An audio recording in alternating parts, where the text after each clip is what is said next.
Hey, Joey. Me. Hi, Steve. Get better. Get well soon, homie. Yeah, we there is no Steve tonight.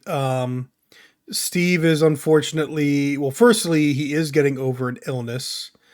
His kids are evidently starting to get ill and other things of his he's got to be a dad. He's got to be a dad Yeah. that's recovering and yet also getting sick again. So, um Yeah. so tonight is just me and Joey, which is probably going to work out for the better because otherwise we'd have even more games to talk about. Because it is, I'm tossing the idea of Spenduary out there after Broketober, Spendtember, all these things. Because, dude, it's just oh, we had a brief reprieve in December, a brief moment, just Yep. catch up, and now all of a sudden, just blah blah blah blah blah blah, blah everything like all. Firstly, like not just because January had like a few major releases and then a shadow drop of Hi-Fi Rush, and then Yep. February, tons of releases, and then shadow drop. By the way, Metroid Prime Remaster. It's true, it's real, and so I love that, but I'm also mad about it because I've been yeah, streaming Metroid Prime, and I'm like, I'd say what, almost halfway through at this point, and then they're like, "Yo, here you go," and I'm just like, "Damn it!" so. So, yeah, But you know what? It's actually a very good time to be gaming because I would it honestly is. argue I'm already having more fun this year and than I had for most of last year. Like, yeah, okay. Most people are going to be like, "But Elden Ring, man," and yeah, I put over 100 hours into it, but a lot of that was just frustrating and me wanting to kick someone in the shins. And then you also Not for had me God of because I was War, a big boy with big sword. but then you also had God of War Ragnarok, which again, good, but I mean, we discussed the game of the year, right? Like I'm sitting there like Yeah. I feel like we got two really good games that are contenders for game of the year, but none of them feel like game of the year for me. Um, but yeah, already like so many games the beginning of the year that it's like, can it really only go up from here? Because if it does, then this is going to be one of those legendary years. Like what is it? Like summer of 85, 86. I think it's like summer of 83 and 86 in the 80s for film blockbusters. Oh, right. Yeah. Though 85 might be one of them too. Like the 80s were just incredible, but like some of those summers were like hit after hit after hit after hit after hit. Um so yeah, that might be this year, but the first game we'll start with, and I'm kind of starting with it to get it out of the way. There's the least amount to say about it, but um plenty for me to enjoy is Theater Rhythm Final Bar Line. The demo came out, and Ah, yeah. you can carry progress forward. As you know, and our buddies know, I'm a big Theater Rhythm fan. Every time we went to round one, this was a must play for me on the arcade, the Yeah. import All Star Carnival, Really and fun so game, honestly. Like oh really yeah, beautifully done. But you gotta you gotta bring a pair of headphones. Otherwise, you're not gonna get too much enjoyment. it depends on the game. It depends on the song, I should say. It's funny how the old like MIDI based or chiptune based songs blast out of the speakers, but then you get something that's orchestral, and it's like I can't I can't hear it. The J-pop on the other machines are too loud, and it's just weird how that kind of like balancing works when it comes to audio. But um, I played a ton of like for a long time on the 3DS. The Curtain Call was a big go-to for me. Like I played that a whole bunch. So this, like, I mean, we said it last year when it was announced. Like I this was already like, okay, Square Enix, they're kind of in the corner now. Like they're in timeout. Except, yeah, I'll buy this day one, and I did. I pre-ordered it. I pre-ordered all that DLC, and Dude, it's it's got just. near automata DLC. Like how baller is that? I mean, it is pretty crappy that Oh, I forgot my beer. they already they've already got all the like yeah, it's like, okay, we got all this music packed in, but then it's like day one. Oh, by the way, if you want these extra 24 songs, actually it's like this weird, buy it digitally and you buy the digital special edition, you get this. Buy the super edition, you get those songs and these songs. And it's like, oh my goodness. So you're spending a pretty penny on this game, but I know it's going to be worth it for me because I love this series. And the only downside I have is it seems like they didn't actually improve the quests system. Now, granted, it's too early. You can't even finish a single quest, so I don't know if they've really made adjustments. But on Curtain Call, they had this like interesting quest system where you could choose paths, choose the songs. There's a sort of procedural generation to it. And I really liked how it worked, but here it seems far more streamlined, to put it kindly. But there is also Okay. the benefit you can go back and play earlier songs in that quest. And so we'll see if it varies up, if that actually becomes more it becomes more complicated or complex or just interesting. But otherwise, it is the same old like theater rhythm action. And like the arcade game, now you've got the two buttons, you've got the two thumbsticks, so you've got a little bit more options there. So this was really awesome. And it's got a lot of, again, it's also got a lot of options. Like I was able to dim the screen because when you go from a 3DS screen to being on a monitor, it's like, oh man, this is my eyes. So you can, again, some of it is the additions from All Star Carnival. You can add things to block portions of the timeline, the music tracks, the notes, I guess, flying by. You can block some of that so your eyes aren't seeing as much scrolling by.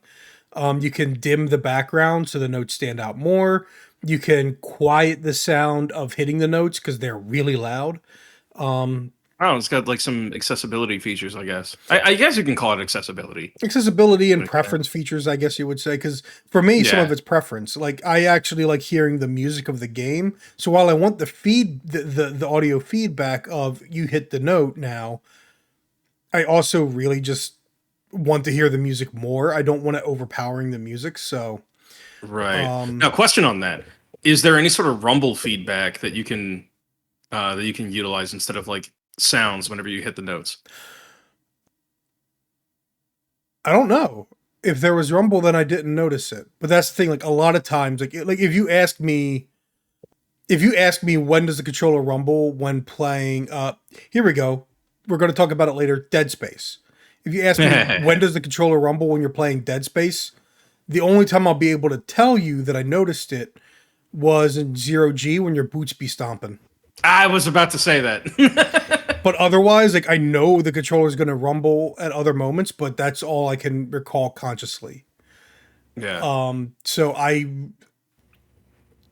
maybe it does, but yeah, the demo was out. The full game's releasing next week, and yeah, I mean it is the same old. Like it's great to have on the Switch a game that I'll be able to just pick up and play. It's like, oh, I got 30 minutes and I can't play a full game, or I just don't have the mental energy to boot up a game that requires like a lot of energy, skill, or something. Then it's like this is perfect for that. Theater Rhythm has always been perfect for that. So Nice. Yeah, I'm actually looking forward to this one too because like Square Enix has been my punching bag for a long, long time.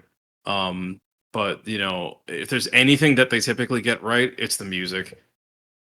Like it's hard to fault them when it comes to soundtracks. before we move on, AV Hobbies had a comment. Dr. Gabba is worth looking into if you like video game music. It's not a game, it's a mission, and I think all of his songs are based on made up levels and boss fights. It's an artist. Not a mission, Oh, it's he an meant to say artist. it's an Okay. artist, not a mission. Hideki Hideki Kimiya isn't a Kamiya. part of the team, I think. For this game? Yeah, he wouldn't be. I Uh, He's Platinum Games, he's not Square Enix. I don't yeah. know. But okay. Dr. Gaba, something to look at. Yeah, I think you're confusing with maybe I don't know Nobuo Matsu. But all right. Yeah, as I said, just wanted to hit that one first early on. Um, and now for something that nobody really cares about, Modern Warfare 2, which you've been playing. The Modern Warfare 2 reboot. Yeah, what a game this is. This is certainly a game that I have played. So I've actually been enjoying this game quite a bit because it's the multiplayer is a lot of what you expect with some added features. Like you can like when you go up to a corner, you can mount your gun on the wall. No matter what gun it is, you can just kind of mount it on there and kind of prop it up and aim down your sight and like reload while it's mounted there. So that's pretty neat. But the biggest thing is that photo that I shared with the PDSW, that gun that looks like a P90, and just look at this insanity here. So that barrel in front is an attachment. It's not supposed to be that long. Unfortunately, I can't. You know what? Hold on. Let me see if I can just bring in the image itself because I Yeah. can't pause the slideshow. Um, so let's see if I could just bring it in. Because I need to understand like what's such a big deal about this. Because to me, it's like it's a P90 but with the serial numbers filed off. Like, is that simple? So, So when you compare it to the gun that was in oh my god, what was that movie that you said it was? well, Um, I just mentioned Stargate SG-1. yeah, Stargate. Like if you notice, like it's just got a tiny little hole in the front of it. This doesn't have that. It's got this long like barrel with a little stick coming out of it, which the hole comes out of. That's not supposed to be there. That's not what a P90 is. And what this image is really a showcase of the gun customization. And you can really take apart and reassemble these guns and add up to like 5 changes to it. Um, and if you look at the bottom right where it says receiver, certain guns you can just change what gun type it is. Like say you have the base M4, you can turn it into an M16 because who cares? You can change what kind of gun it is. You can add these ridiculous barrels. I can make that barrel even longer by adding a suppressor at the end. You can add a laser sight, the like little scopes. It is the gun customization is incredibly like unlimited. There's so much that you can do, and the only limitation really is what level you are, and well what level the gun is, because the more you use it, the more you can do with it. And the and like whether or not you've actually like unlocked the gun. So this is where I'm having the most fun, just taking something and transforming it. Chris, have you ever wanted to turn a pistol into a sniper rifle? Not particularly, but I mean, well, then And I don't again, mean I have like the played Halo Halo. Magnum. I was going to say it's like I have played Halo Combat Evolved, so effectively it already was one. But Yeah, yeah, but now like you can effectively make it a sniper rifle by adding this crazy stock that goes from like the bottom of the gun to your shoulder, adding a scope to it, lengthening the barrel, probably fashion a bayonet onto it. There is so much you can do that is completely ridiculous, and this is where the fun is for me. And then you go like, and then I load up a match and I test it out and see how effective it is. Um, this is extremely fun. Um, but as far as like the Call of Duty multiplayer goes, it is as fast paced as ever. I'd say it's a lot more balanced. In that the maps are varied. They actually cater to using all kinds of guns instead of like with Black Ops 3, the maps were essentially like a big circle with like a focal point somewhere in the middle, and that's where all the action was. It's definitely a lot more creative. There's a lot more effort. The only like the big downside of this game is the campaign. The campaign is very much like set pieces and you know Sorry about that. rules. Like they just changed the rules to cater to that situation. One mission you'll be swimming underwater and being stealthy. Another mission you'll be raiding homes in like a town, and you like you know you have to be very careful going around corners and whatnot. Like the rules are very inconsistent from mission to mission, and they take place all over the world. It's just so disjointed, and not like which is pretty common for Call of Duty games, but this is like I like each mission plays differently, and it's just it's really it's really upsetting because some of these levels don't last long. So it's Would like, okay, you you're gonna like it's just telling you, all right, you're gonna do this now, and you're gonna do this now, and you're gonna do this now because the story says so.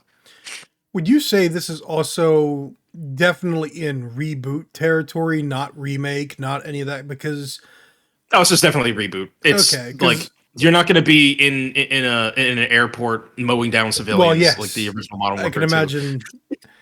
But also, I mean, the thing that I don't know, like one of the things I really respect about the original Call of Duty devs was they went for authenticity in a lot of things, but they were like, we're making entertainment. So we're going to try and do things authentically, but in a very bombastic, fun way. So they weren't afraid to break realism for the sake of fun. And they just wanted to make sure like the Marines behaved like Marines. They moved around, the guns at least looked real and sounded real.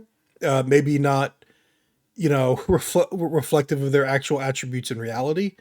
But I even think of again, and I think there's an interesting fascination of the what if scenario when it comes to America being invaded by a foreign power. And I treading thin ice here, technically just bringing that up, Uh but it's like I do think because I've seen some of the arguments, man. But it's like I think there's a fascination. It's not a gung ho thing. It's not a because it's never happened in that manner. And I think there's a curiosity. What would a war torn America look like? What would a war torn United States seem like?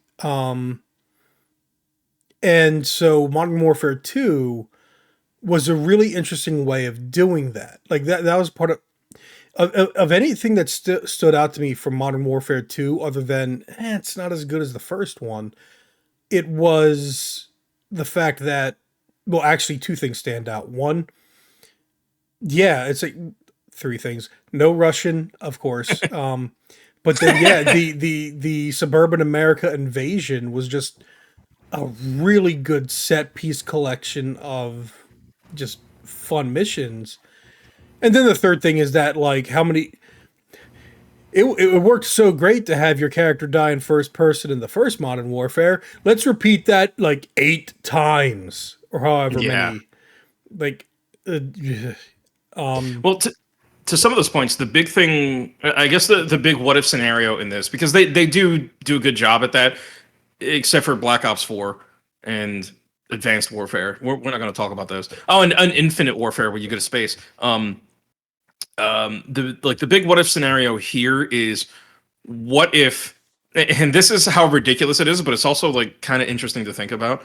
Um, what if, in the war torn Middle East, the the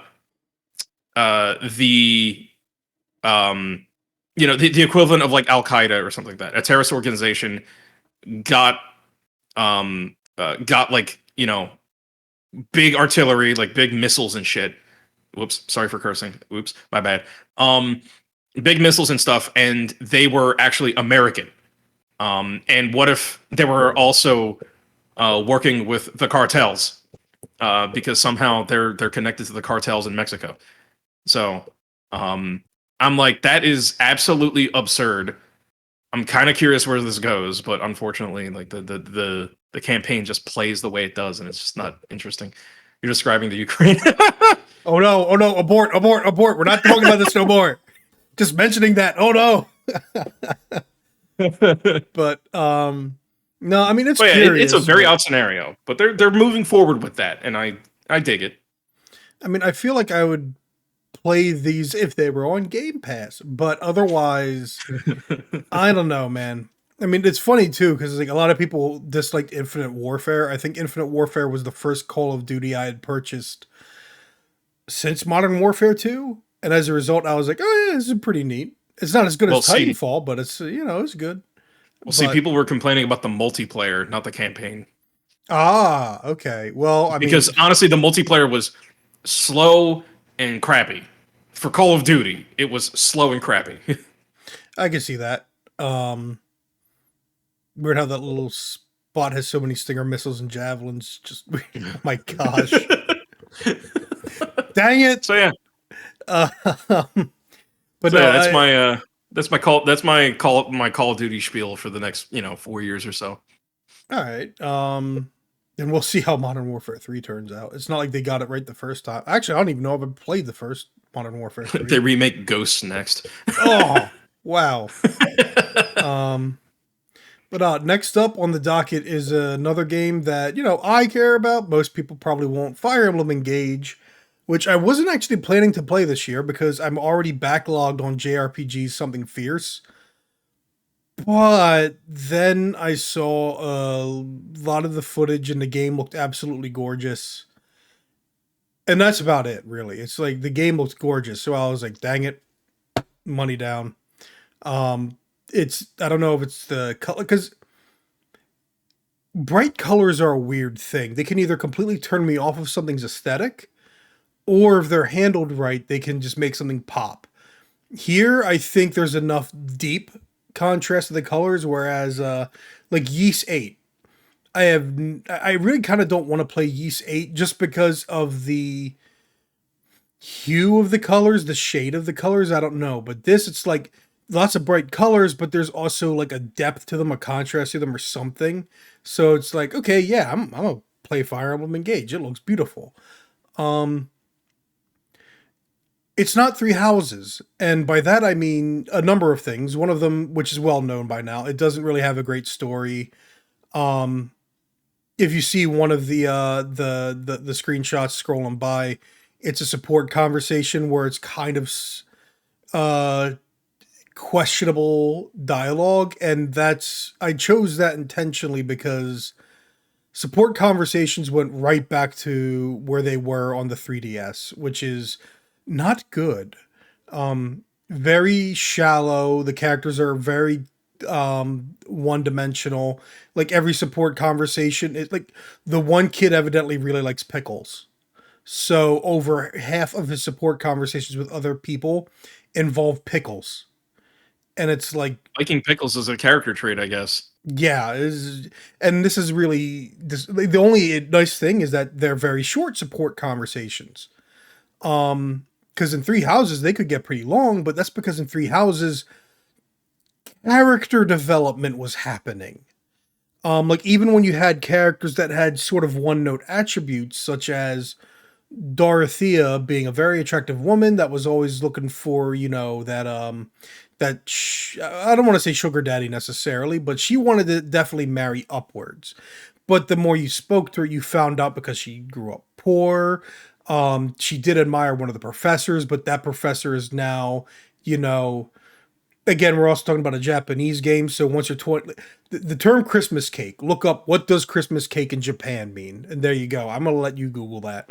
So you have that aspect. So you do manage to delve into this aspect of the character, but it's not with all of her support conversations. It's some of them. You get other aspects of her being interested in the theater with others and stuff like that.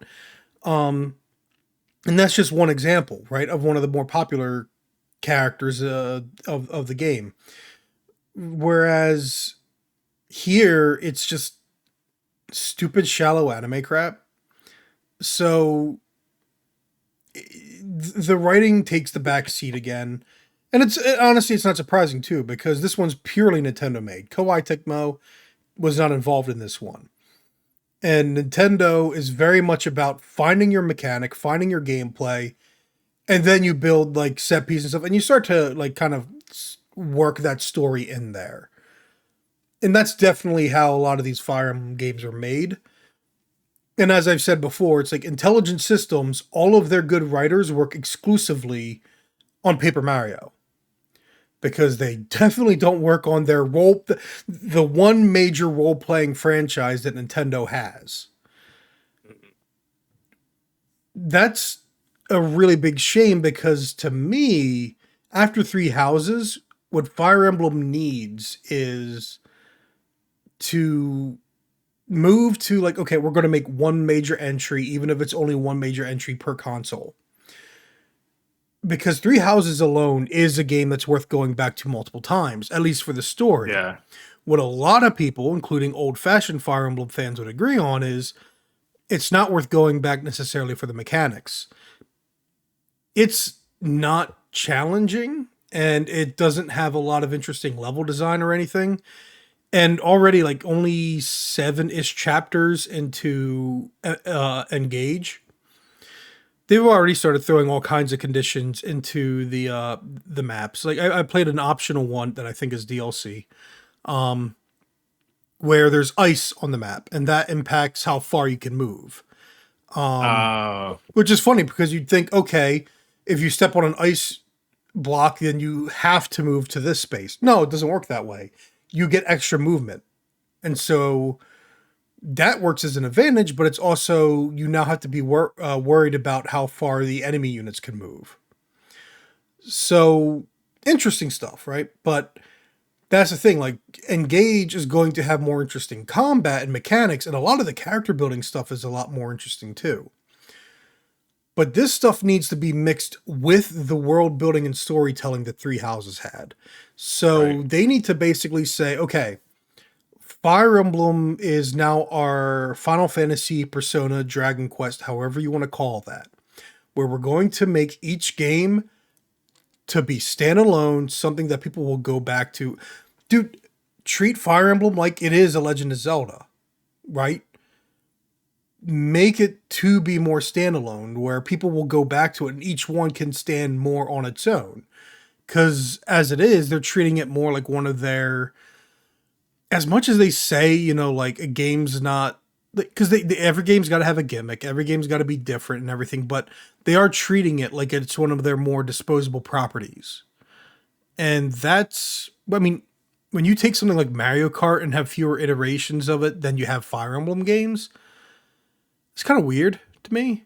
I mean, maybe it makes sense to an extent, but at the same time, it's like you should be making these games with not just the mechanics but a story in mind. You got to be able to merge them together. So I kind of that's see where you're coming from. so, Like, now my question for you is like, if, because I'm not big on these kinds of games. I'm not big on strategy RPGs, although I'm really looking forward to Advance Wars soon. Because I never jumped in on that. Would you recommend Three Houses or Engage to jump into as like the one to jump in? mm,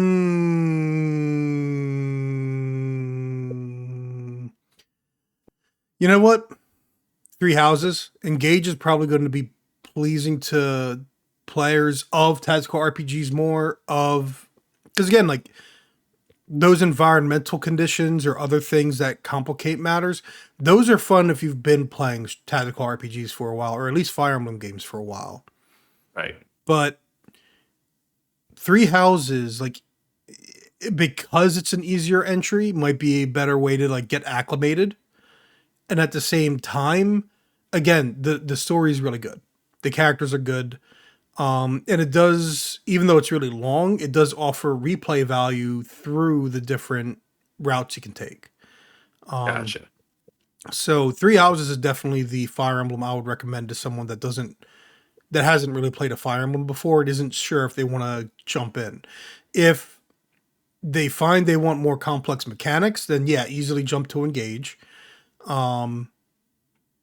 But you got to have a higher tolerance for some of the anime bullcrap, which Right. I know.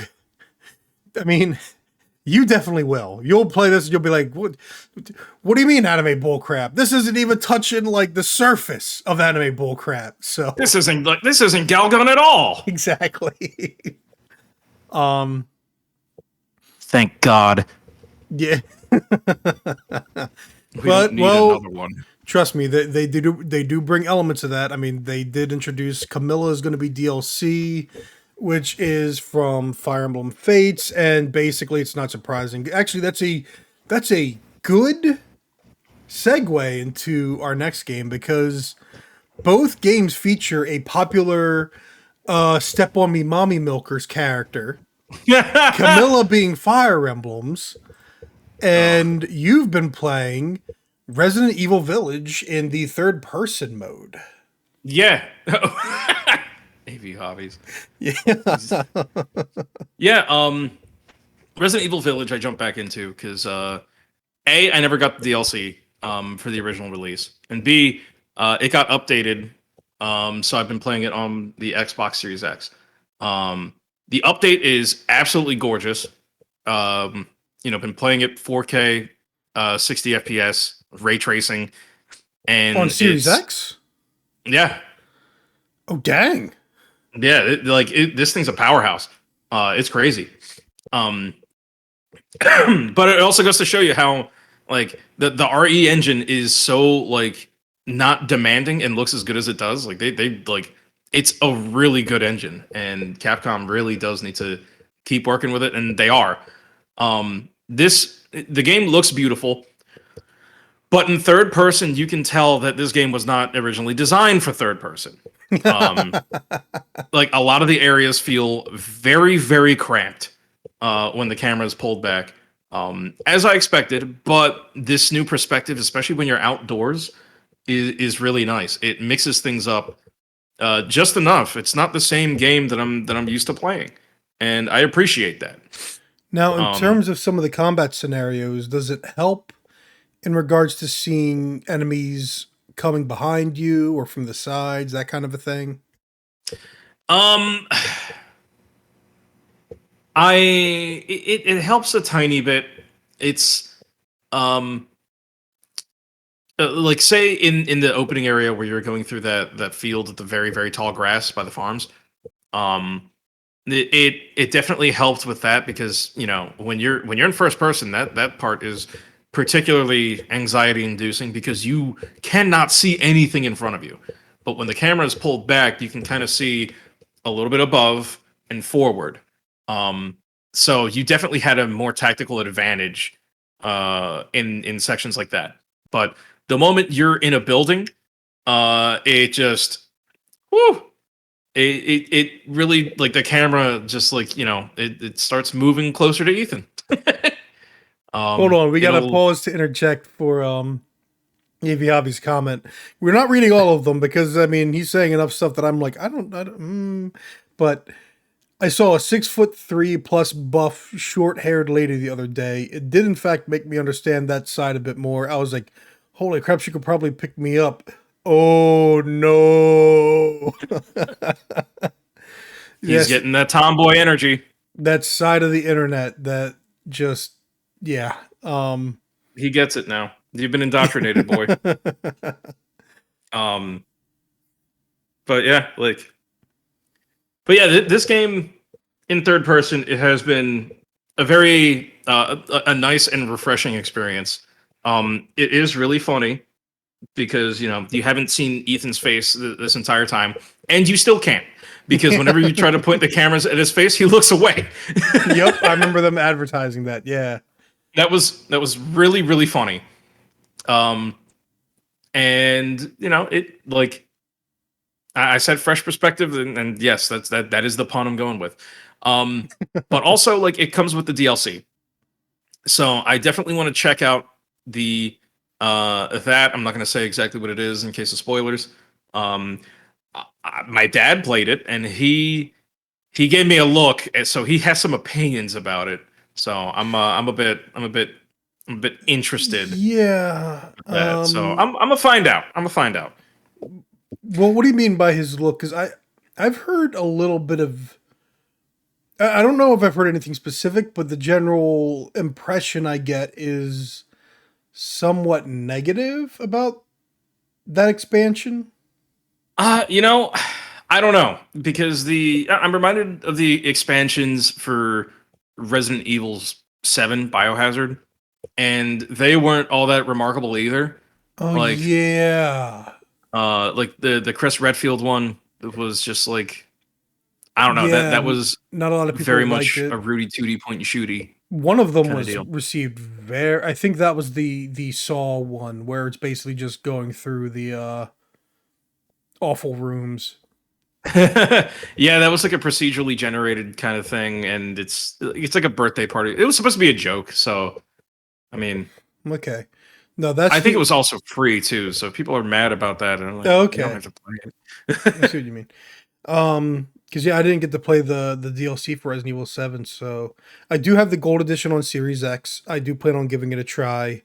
Same. Just I went on a shopping spree and I'd like bought it all. a matter of when is the problem. Yep. But no, and yeah, like if you have it, you should definitely play Village. It was one of my favorite games of 2021. It was only beat by Metroid Dread and just barely, just barely. Oh, dude. This was a game that I 2021 was a played pretty good year for games. inside of 365 days. I played this game like 6 times. So that's how you know a game is really good. Yeah. So we'll have another game like that to bring up at the very end. But before we get to like the big stuff, right? We're going to talk about some Hi-Fi Rush, our Yeah. shadow drop of January by Microsoft Studios, who are basically like, yeah, man, we've had like no real first party games since we launched the Xbox Series X. Yeah, Psychonauts 2, which is multi-platform anyway. It's like basically it's like, why do you own an Xbox? For Game Pass and to Yeah. have an next gen system. And it's like they're gonna. It's like we know we got to give you a reason to own this other than Halo Infinite, which you can still play on Xbox One and is all right. Oh, by the way, here's a game today. Hi-Fi Rush is by Tango Gameworks. It's $30 on Steam and on Game Pass. And guess what? It's really cool. And bro, AV Hobbies, I don't know if you're talking about Resident Evil Village or Hi-Fi Rush, but I do not call Hi-Fi Rush a corporate game. Yeah, I would disagree with this being a corporate game. The that reveal trailer, Was that was the most bad. corporate thing about it. That was That really, was really bad. bad. And the funny Like, thing is, the actual like the protagonist, I'm still not sold on. I'm still not either because he really is like a great value Star Lord. He's like the That's a Walmart brand good Star Lord. way to put it. That is a really good way to put it. I didn't even think about that. Yes, because to me, it's like he's kind of a nothing burger in Yeah. personality. He's like, other than being an idiot, like being stupid is his defining trait, right? Like he's actually not very smart at all. Um, Plus they paid a ton of people on Twitch to play it. Citation needed. I need you to. I need Yeah, citation needed for that one. Um, though honestly, who doesn't? Who doesn't put yeah. Like like? it does kind of need the marketing, but because like that trailer definitely Well, was not. I Dude, would if I had say to pay money for this, it. I would not have gone for it. It technically didn't need the because that's the thing. I didn't know anything about the streaming of it, but this game just Yeah. came out of nowhere, man. Like people love it. To the point that, and of course, it got picked up in the eternal like we need to hate on Forspoken, so we're going to have our hero. It's just like, oh, what was the game that people hated, but they wanted people to go see Battle Angel Alita instead, or the movie because Oh, they I wanted don't. people to see Battle Angel Alita. It's like, don't see this movie; it's crap. Go see Battle Angel Alita instead. And I don't remember what it was. It was crappy, but it's like, well, I the don't argument was remember. crappy. Like I think I was on the side of Battle Angel Alita, but just because it's like I don't know. But No, either way, like people got to be like divisive. They got to have a war. They got to have a hero, and then they got to have a demon to fight or a devil to fight. But no, in the Yeah. case of Hi-Fi Rush, this dude clearly liked early aughts animation cartoons, and he definitely got the vibe. Like I look at like I remember some of the cell shading from the PS2, GameCube, Xbox era. Like people mostly say Jet Set Radio Future, but I even remember Robotech Battle Cry. I remember some Oh of my god, those. I have not even thought about that game in years. Yeah, it wasn't very good, was it? I mean, somebody brought it over when I was having a hangout, and I was like, okay, I guess we can play Robotech. We never played Robotech. I bought it and I was very, very disappointed in it. It was cheaply made. Yeah, Um, but no, like the cell shading, it's like I did like the cell shading though. This, like the environments remind me of what that was going for, and a lot of other games in that era. Like you see yeah, this and you're like, holy crap, we can actually do it. We can and realize what everyone was trying back then. and what's cool is it's not like the shadows are not that stark black look. Like when there's even just a tiny bit of what should be a shadow there, it's not that. It's not like this stark contrast between colors and shadows. It really does have this, early aughts animation feel, like you said. Like there's something about it that reminds me of like I don't know, kind of like Static Shock, um, or That's a good something one. like that. I Yeah, think of like I only saw like one episode of it, but the Megas XLR, I think. yeah, that's a good one. That's a real good one, actually. That's one that Megas comes to XLR mind. was great. And I would not be surprised if that's one of the inspirations to the look of this game. Um, Yeah. but also again, like, and I put this on Twitter, I said this on Discord, and I know I've said this out loud. The one of the biggest tropes I hate because I don't even know where it started, but everyone steals it. That's the thing. Like, it's nobody even puts a spin on it. It's the whole, yep, that's me. I bet you're wondering how I got here. And I that's what the think trailer started with, and I hate it. I I think hate it. I think that started, believe it or not, with SLC Punk 2. I think that's where it actually started. Oh, I was waiting for that groan. Because I think that was like the first piece of media to actually start that. the funny And thing is, yeah, that's, I did I so I saw SLC Punk for the first time last year, and then I saw like recommended SLC Punk 2, and I'm like, but why? hmm. Why? That's like making a Sandlot 2. And boy did they do that. Um that's like making So, that 90s show. Boy have they done that. Um yep. but no, like I hate that. I hate that It's so whole cheesy. it's so cheesy, it's so dumb, and it's so contrived at this point. If that's what Like you rely on, you are not a good writer. And if that's the marketing team's idea, then the marketing team needs to be fired. it's Marketing the Wilhelm is scream of jokes. Like it's the Wilhelm scream of like cliche jokes. It's but terrible. even the Wilhelm scream can still be funny and clever. I mean, it can when you use it ironically. It's but no, that's the thing though, when it comes to the actual watching or rather playing of this game and like some of the first robots that you encounter, right? It's like, is he resisting? I think he's resisting. And they just like it's not over the top. The way they deliver the lines aren't over the top. It's just this very casual, like way to represent a tip. It takes it takes the idea of this evil corporation that's going to beat down on the punk, and it just kind of what's the word I'm looking for? It's like it makes it so not insignificant, like mundane. It makes it so Yeah. mundane. Like it's again, it's like, is this the defect? I don't know, man. It looks suspicious to me. Like, and so many other little things. It's the way, and even like the big villain. Like I have this screenshot where a meeting's called, and he's like, "I hope you took care of that." What am I looking at? It's like your big villain is not over the top, and the fact that they're doing a game like this in this style, and they're not doing crappy. What if you Go search on YouTube what is millennial writing. Don't search on YouTube what is millennial writing. You'll probably find a lot of people you don't want to follow. But it's like that's the thing. Like it could have been such a product of so much of the garbage, and it could have been made a mockery like the Forspoken dialogue is. But instead, unlike like that first trailer, the game's actually done pretty well in terms of the comedy. So, Yeah.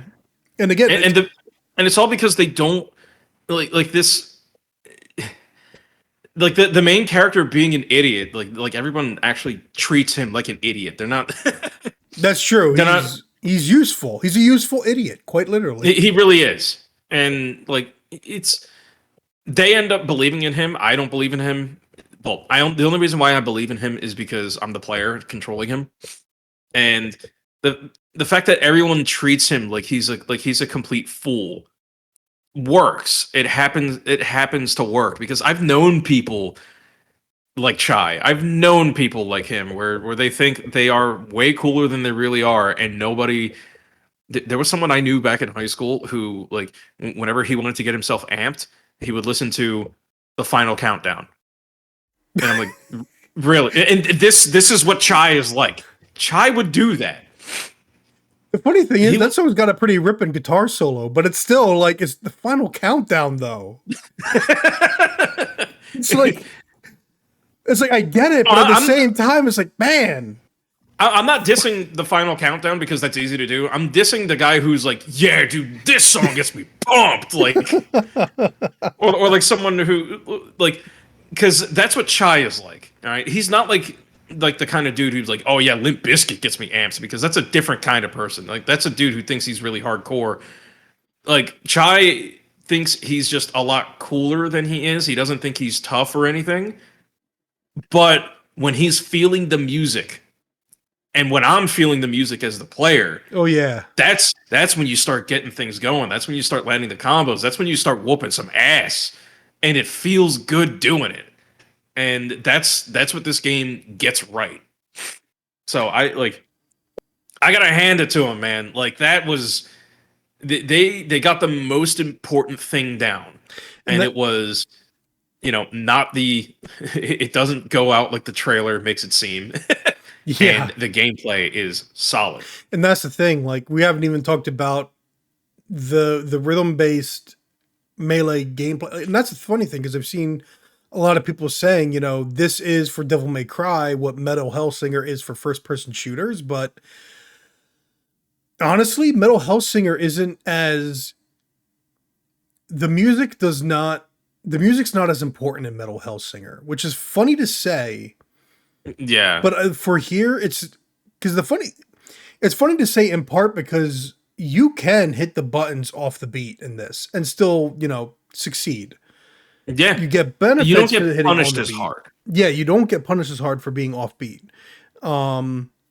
But the music is still important for why the game feels as good as it does, and some of it goes right into the environment. The environment is always reacting to the music. If you stand still, Ty is tapping his foot, snapping his fingers to the beat. He's into it. He can hear it. His footsteps are in time to the beat, and they make sure you can hear his footsteps. Everything that you see random like machinery and lights and other things are moving to the beat. And part of that is feedback. Part of that is making sure no matter what, something in the environment, visually, audio is cluing you into what the beat is. So you have an easier time. But even then it's like, yeah, it takes something that already works in most, character action games, which is some of my favorite combos have a pause in them. There's a rhythm to the combo. This is already something that works in the in terms of character action game mechanics. Now that's built in with the music. So the music is so important here. And here's the thing, again, I'm mostly metal. I'm not big into alternative rock. Like I'm going to be honest. Prodigy, not the kind of thing that I follow. Nine Inch Nails, I don't really follow them. Uh, yeah, like some of the bands that they get is not on my playlist, but they selected the right tracks, and their original music is good too. The original music, all of it is good, and it's it's funny because you and me are clearly like we're both big into metal and stuff. Yeah. But at the same time, it's like this is rock that is friendly enough for the mainstream and yet not dumbed down and stupid. Because even the Nine Yeah. Inch Nails song, like the Nine Inch Nails song is not what I expect out of Nine Inch Nails. I Oh, expect dude, it's kind of baller. Like, I expect like Star Efforts Incorporated and like other stuff like that. I did not expect 1 million. Is that just the title of it? I think so. Like or 10 million, something like that. I didn't expect the sound that it was, but it was pretty good and it fit the Yeah. rest of the soundtrack. So they didn't just pick songs either. And like, dude, so many rhythm games, especially when they're brought from Japan to America, are like they just grab, okay, what's popular on the radio right now in America? Yeah, I have a version of DDR for PS2, and it's got Sean Paul on it. Yeah. Gee, thanks. There's And the, another DDR that had Fallout Boy on it. Gee, thanks. mean, Appreciate it. Meanwhile, you go and you play a bunch of the Japanese versions of these games, and they're mixed with all kind, not just Japanese music, but you get like the Euro dance music, and a lot of Yeah, that you is get some just Eurobeat, baby. a lot Rest of that in is peace, Captain Jack. interesting. So, and that is the funny thing is AV Hobby says I haven't liked guitars as a weapon since Brutal Legend, and my first impression of this game was this is what people wanted Brutal Legend to be. Ooh, I think this I did is, not think of it that way. I think this is it. Yeah. Yeah. Bro, don't you dare seriously, Captain Jack. No. I love Captain Jack. That dude was crazy. Poor guy. One of these days, maybe we'll get AV Hobbies on the podcast, and then would be immediately funny. ban him from some of the stuff they'll say. But yeah, I mean, Yeah, this game is killer though. Like this, like first impressions from that trailer, terrible. But then, like because it was on Game Pass, I would have like if it wasn't on Game Pass, I would have overlooked it. So I actually do have a complaint because her picture flashed on my screen. All right, when it comes to all right, I'm just gonna call out. All right, some of these character designers. Okay, I get it. You're in the future. Can we stop shaving the sides of the girls' heads, please? Can we please stop that? no, man, you need Please. to get the social media fan artists involved, and they've decided they like the side of the head shaved. They all end up looking the same. You know what? I at least like the one detail I like, and I don't know if other people do this. The fact that the part of her hair that's shaved is a darker color, which means you can tell that she's dyed her hair. Yeah, which Like you can see the natural color underneath. I don't know if that's regular or It's not. pretty typical. Okay. I don't pay attention to that stuff mostly. It's because to me it's like, okay, it's just some kind of like a modern punker Skrillex vibe ruined going. an entire generation of hairstyles. Symmetry is good, guys. Just throwing that out there. Anyway, literally that's my only complaint. But yeah, I mean Hi-Fi Rush, you can play it free on Game Pass if you got it. If you don't, $30. And again, like not to make it's like how oh my goodness. How I wish I could trust that video game publishing executives had human feelings and basic understanding of humanity, because then I would be wondering how the executives at Square Enix must feel seeing that a $30 game made more revenue releasing a day after without pre-orders their game of AAA, more than 10 years in development, oh yeah, I just did that garbage. Which Okay, they got a blockchain game on the way. They're gonna make all that money. Yeah, they're gonna make all that money. It is a shame because if we did have Steve, he would be here to defend Forspoken. I don't think he was I necessarily taken with it either. He played I it. I honestly want to hear his opinion on it because I don't know anyone that. No, I know one person who actually got it and he pre-ordered it and then he played it and he was like, "Oh no." He was so upset. He's like, "I'm never pre-ordering a game ever again." Did he play it on PC or PS5? I think he played it on PS5. They had a demo for it before release. He had time. I mean, he's got a family, so it's like, Oh, okay. yeah, he wasn't like on the up and up. He was just really excited about. He hadn't seen the later marketing, and He only saw that uh, commercial on ESPN that keeps playing. I don't Here's even the think weird he has thing. TV. My dad watches TV once in a while, but the only thing, and I mostly saw it when I was thinking, the gym, is like I kept seeing Forspoken commercials on ESPN. It's like, is this really the game you want to sell to people that watch ESPN? Like that Yeah, doesn't make because they any won't sense know to any me. better. Uh, You Um, got to get them Madden fans because they gotta get another game for their Netflix machine yeah, for their I $500 guess. Netflix machine. Yeah, I mean, they are going to get another game. It's going to be the next Call of Duty. No, no, no. They only play Madden. Yeah, it's still that. Well, no, actually, honestly, Call of Duty has overtaken Madden in that God, regard. yeah, Um, absolutely. Now we have two more games left to discuss. I think you know what both of them are. Um, Remaster or remake? What do you want to talk about? Let's talk about remaster. All right, we're going to save the remake for last. Shadow dropped yesterday. Well, this had been rumored for a long time. In fact, A long time. I think the first rumor was that it was supposed to drop in December of 2021. Um, and if that is true, it means it was in the can for a while, ready to go. And if that was true, then because people were already like not even playing the game yet. As soon as this was announced, oh man, I hope they do it like a countdown. You know, Metroid Prime 2 remaster in the fall, Metroid Prime 3 remaster in the spring, and then Metroid Prime 4 in fall of 2024. And it's like, bro, them some high hopes you got there. Yeah, not saying that they won't do it, but I would not be like, because it does beg the question: why was this in the can for so long? You know, why did they hold on to this? Why did they withhold this?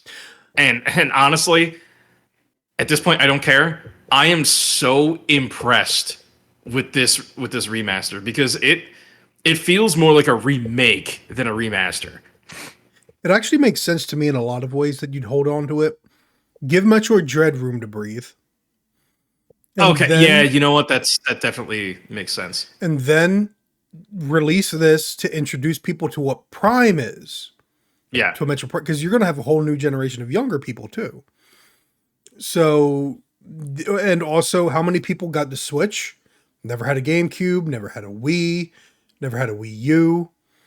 Like, this is opening the opportunity. Like, I would be interested to see what the sales numbers are going to be on the Metroid Prime remaster. Because, again, this was Metroid the original, Metroid Prime the original release, and Metroid Dread are, as far as I know, the only ones to crack the 2 million sales mark. Oh wow. If the Metroid Not Prime even remaster, Fusion? nope. Really? And Metroid Prime, wait, no, I might have this wrong. I might have this wrong. I feel like Fusion was incredibly No, popular. I might be wrong by a far margin. It might be Metroid Prime and the original were the only ones to crack the 1 million mark. Wow. I'd actually be very impressed if that's the case. Metroid's never been a huge franchise. It's actually kind of amazing that Nintendo has stuck with it like they have. Like people in Nintendo love Metroid that they keep doing, like making it. Yeah. And it's Someone clip I might be wrong. He said it. He said the thing. I'm willing to admit it when you can provide actual proof. But no, that's the thing though. It's like Metroid Prime until Metroid Dread, Metroid Prime and the original were like the only ones to sell a decent amount, and even then, especially by modern numbers, and especially compared to Nintendo's other big franchises. So I'll be curious to see with Metroid Prime Remaster how well it'll sell.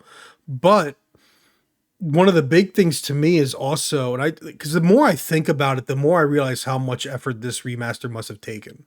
Because one like the problem with a remaster like this, especially especially that's my chair on my desk. The I just got done beating a game that looks absolutely gorgeous, is fully next gen. And again, it's the last game we're going to talk about. I don't know why I'm trying to keep it like a surprise, but You probably know what it is. that game is stunning.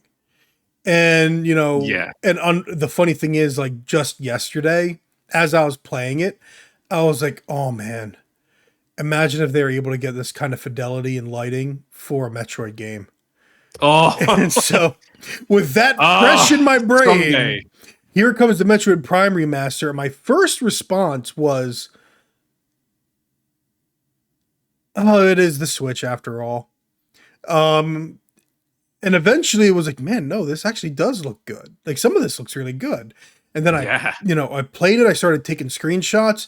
The moment that got me is in the cutscene. And again, like, because as I was talking to you on your stream, I've played this game a bunch of times since it came out. Yeah.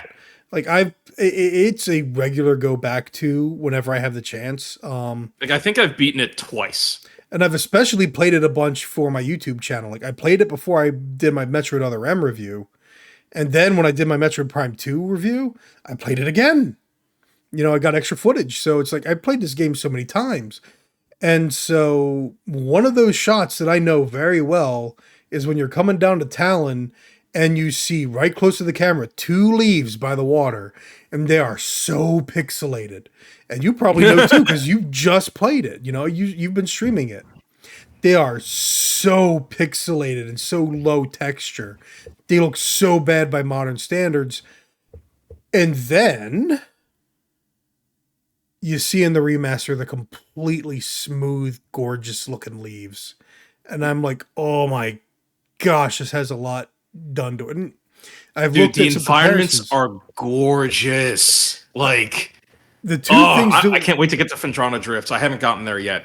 the two things doing the most obvious work are the higher res textures, yes.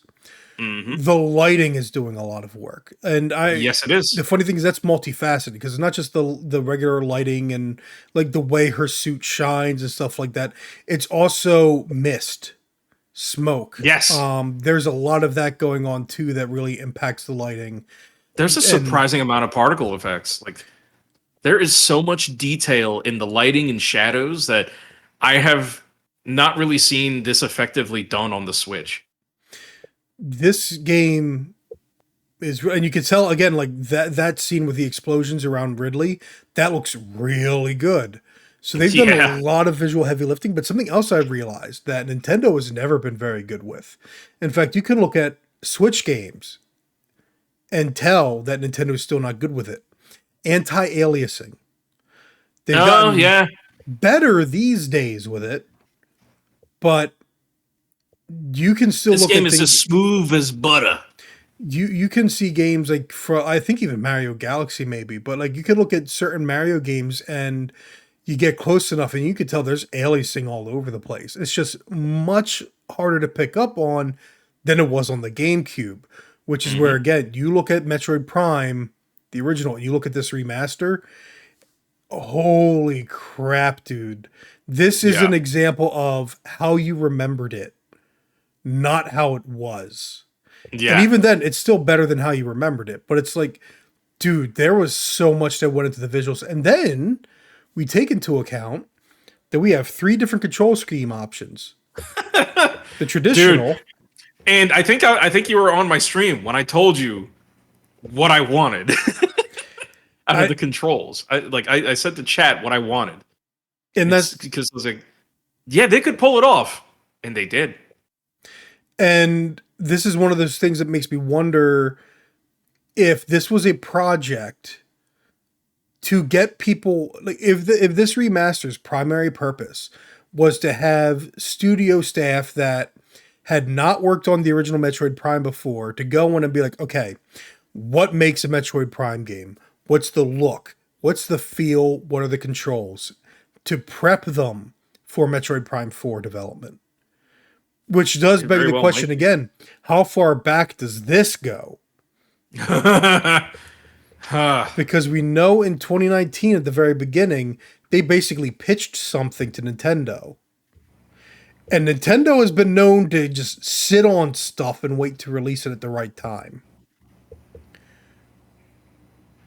yeah. Is it I mean, possible they had a vertical slice of remastering this that was it's like it's entirely possible. so and I don't want to make any bets. Who knows? It could be that because Retro Studios has always had enough people that they were working on multiple projects at the same time. It's just most of those side projects got canceled. Yep. So it could be, while there's a major team working on Metroid Prime 4, there is a minor team working on this. There's a number of things we don't know. There's too many unknowns. We just know this remaster exists. And now that I'm playing it, I really would like to see Metroid Prime Echoes at least remastered. Prime Oh, dude. 3, but the funny thing is with again like the control because you have of course you have the traditional where it's the traditional lock-ons, you use the face buttons to fire and everything. You have the motion control. Well, you have two different hybrids now that I think about it. You have the motion Yeah. control where you use the it's not as good as the Wii remote though. The Wii remote they wanted to get rid of the sensor bar, but the IR tracking for motion sensing is a lot better than the gyroscope for aiming and stuff. Yeah. So motion sensing doesn't work as well on the Switch. Heck, honestly, I wouldn't be surprised. Okay, it's not that I wouldn't be surprised. What I would love is for them to have. There you go. Switch 2. Here's your gimmick: an improved minimal sensor bar. There you go. Figure out how to make it like a sensor puck, like a little sensor puck you put beneath your TV that is able to pick up from multiple angles or whatever. Like that's there you go. Like if they can figure that out, but no, you have Maybe you build it into the dock. That way you can kind of say like, hey, that way you can calibrate it. It's like, how far is this away from your TV? at the same And time the then, dock has to be in front of your TV, and depending on how high you have your TV, that might block the TV a bit. oh, that's true. So but maybe something that you could add or remove from your dock. Yeah. The but the other control schemes are you can have the regular twin stick but with some motion sensor assistance, and then you have just the hybrid, which is the default. You have twin stick, and if you want you can lock on, which I do still because the game's you can tell this is the biggest dead giveaway. This is a remaster, not a remake, because some people have been asking that, right? It is a remaster because most of it is probably a lot like the Halo Master Chief Collection, where it's a really good looking reskin over the original Yeah. game running underneath. However, they did put effort again into the controls and stuff, and there's probably some other minor touch ups. Like, again, like Zach posted, a 100% speedrunner was griping that they patched some of the tricks that speedrunners use on the game. Yep. Where I tried to get the ice beam early and I can't. There's certain things that they definitely fixed up as far as exploits and glitches, which is fine. but the those controls I'm good with them, but again, like the right stick aiming, there's something I don't know if I want to say stiff about it, but definitely not precise. It doesn't have. I I think I can tell you exactly what the issue with it is. I don't think it's so much the like it being stiff. Um, Although I think it you know what? I think it's actually stiff when you're using Joy-Con. Like when you're playing in portable mode using the Joy-Con. Oh no, Just because there's I'm using the Pro controller. yeah, I've been using the Pro controller as well. I actually upped the sensitivity, but um it it's not that it's imprecise. What I'm finding is that some of the enemies are just too small and they were built to be locked onto, like the wasps. I almost called them vigor wasps, but those are from Monster Hunter. No, um, I that might be true because again, like I was surprised to find the little beetles, the parasites in the frigate. yeah, You'd think you'd be able to just start tearing them up, and it's like, why am I not really like killing these things? The beetles it was yeah, more effective on, but that's because they're explosive. right. You shoot like a beetle and the rest will explode around it. So, but no, I mean, I find that I only use lock on when necessary. I use it a lot less, and that's the thing. When I Like, have to use missiles, that's when I lock on. oh, you kind of have to, and also if you want to do the side dodge, you have to Yes, be yeah. locked on if you need to if you need to side dodge. But no, this I mean, it game works though. it does. I actually love this game's control scheme, and the funny thing is, it's not Pro so controller elitist. somehow. I'm going to bring up two separate Robotech video games in one stinking podcast because Prime 3 actually was beaten to the punch, I think. But it was because Robotech Invasion was on the Xbox original. And Robotech Invasion had where you could lock on, but within that lock on, you could aim at specific spots. So Oh you, yeah, it's funny because and Robotech, they do have that as a control option with motion control, kind of like um the Metroid Prime trilogy in 3. that's the thing. That's what Metroid Prime 3 did. And Yeah. so I'm already imagining how, because I really never got into first person Wii motion controls. Resident Evil 4 worked great, but that's because you had the sentry movement. I always wanted something like a Gears of War-ish game where you were behind cover and had that Wiimote control. Like that's the kind of game like cover-based shooters or something like Resident Evil 4 made sense to me with a Wiimote. But once you had to move and aim at the same time, something about it, like I could never find a good dead zone. I could never find a good like any of that. So Metroid Prime 3 was all right. I would enjoy this hybrid control scheme better with it, but I'm also crazy in that I prefer controllers over mouse and keyboard. So, take my perspective with a grain of salt.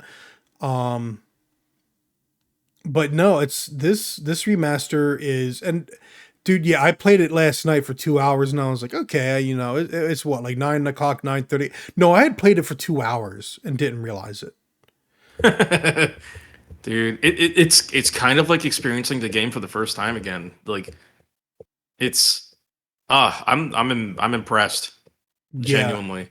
I'm loving it. I might do a stream like because my first run, I've got to try and do the 100% on both items and even the logbook, which is funny because I'm still in that opening zone, and all of a sudden I get the pop up, "Hey, you've collected 25% of the logbook scans," and I'm like, "Wait, what?" Yeah. And not Yeah, even a quarter through the game. What are you talking about? right. Like and that did make me realize like in my latest playthroughs on stream, it did make me realize that the opening areas do have most of the stuff that you need to scan. That's where the most enemy types are. Um Every at zone least you get unique to, ones. there's a huge jump, but no, you're Yeah. right. And there's also the item pickups and stuff like that too. You got to scan for Yep. research. There's also Um things like the save station. You got to scan. You've got to scan the I granted, forgot to you scan that. you can technically get those on the frigate. But even then, there's also shoot, there was something else. Oh no, something else that I've realized actually playing through that I never thought about before. Like if you go into I can't remember Talon Overworld. No, not Talon Overworld. Chozo Ruins. If you go into the Chozo Ruins for the first time, and there's that elevated energy tank you can see in the distance. Oh yeah. I never thought about it, but the scan's doing some tutorial stuff up there. Because when you scan it, it's like you cannot obtain this from this room. Oh, No, okay. really? And then you look at the item behind it, and it's like this door does not open from this side. And for a moment, I didn't think anything of it, just like I wouldn't have when I was in high school, because I already played Metroid games. I know what a Metroid game does. But then I Right. stopped and I was like, if you never played Metroid before, that's basically telling you not to spend your time trying to get that yet. Yeah, I had not. I thought that my scanner couldn't reach that. That's actually kind of fascinating. And there's a Like, lot of other stuff like that too as you go through that opening zone. There's a lot of stuff that'll tell you you can't open this door yet, you can't do this yet, you can't get this yet. Like there's all kinds of stuff it tells you to give to basically if you're using that scanner on a lot of stuff your first time playing through, that scanner is communicating with you in subtle ways. This is how you Metroid. yeah, And that's actually really cool. And that was really cool of, Retro Studios at that time. Because that's actually the one thing I wish they changed for this remaster. Taking advantage that you are now in high definition resolution, expanding the text box for the scans, and having fewer boxes to click through. Because it's still like yeah. It's still just this tiny little you box. can fit less than an original tweet when it was still 140 characters in that stupid box. That Like was fun. Yeah, even yeah. 20. I'm pressing A a lot because like you can speed read that stuff. Yeah, but Although I do like how like if you don't want to read through all this stuff, it does say recording the logbook like in Metroid Prime 2. And I'm oh like, yeah. oh thank God. I don't have to hold L the whole time. Oh yeah, it records as soon as you get it scanned. So technically as soon as you scan it, you can let go if you don't want to read it. Yep. Very much appreciate that. But no, this is see, it's like, well, what new can we say? And firstly, I've only played the 2 hours. I'm now down in Magmore, ready to see what that Yeah, all I'm in looks like. Magmore as well. It's it's part of it is just, I mean, especially last year. I'm going to be honest, for like 2 years now. Like as much as I love Metroid Dread, I've been hankering since I put my Wii U away. Because I had to, space and everything, and too many other systems. I had to pack my Wii U away, and I've been hankering for a Metroid Prime style experience. Yep. And I'm I've so been hankering glad. too, and that's why I emulated it. Oh, Start streaming it. you admitted it. You admit. I was actually wondering if I you own looked the game. It's GameCube up. fine. I know. I was just wondering if you actually put some. Anyways, but yeah, this is good. And again, like the more I look, especially of my screenshots, and I look at all the details and everything of this game, and it's like, dude, this looks absolutely gorgeous, and I cannot wait for Metroid Prime 4 now. Yeah. I'm super excited for what they do. I just hope that whatever they do, it runs well. That's all I want. You know, if the game ends up being 30 FPS, I'll like that's fine as long as it runs consistently. Because this game looks gorgeous and runs at a buttery smooth 60 frames. I'm so impressed at this game's visual fidelity and how well it runs. It is so smooth and seamless. Oh, and we forgot to mention something. Like this is also like the combined worldwide releases. Like it's got some Oh yeah. features that weren't originally in the North American release. Oh yeah. Like voice like narration. I was curious, but at first I thought that was accessibility narration. I thought so too, but then I remembered, no, wait, I remember hearing from Did You Know Gaming that in the European and Japanese versions, there was voiceovers narrating the game. And it can be subtitled if you want. And I think I want to try again, like I want to try that for a later playthrough. My first one is let me take the game that I know, 100% it, and just see it in this new context with this new visuals. After that comes the let's experiment with the features that are new to me now. Yeah. Which is funny because I feel like most people might be the other way, to make an old experience more fresh. But no, this, oh man.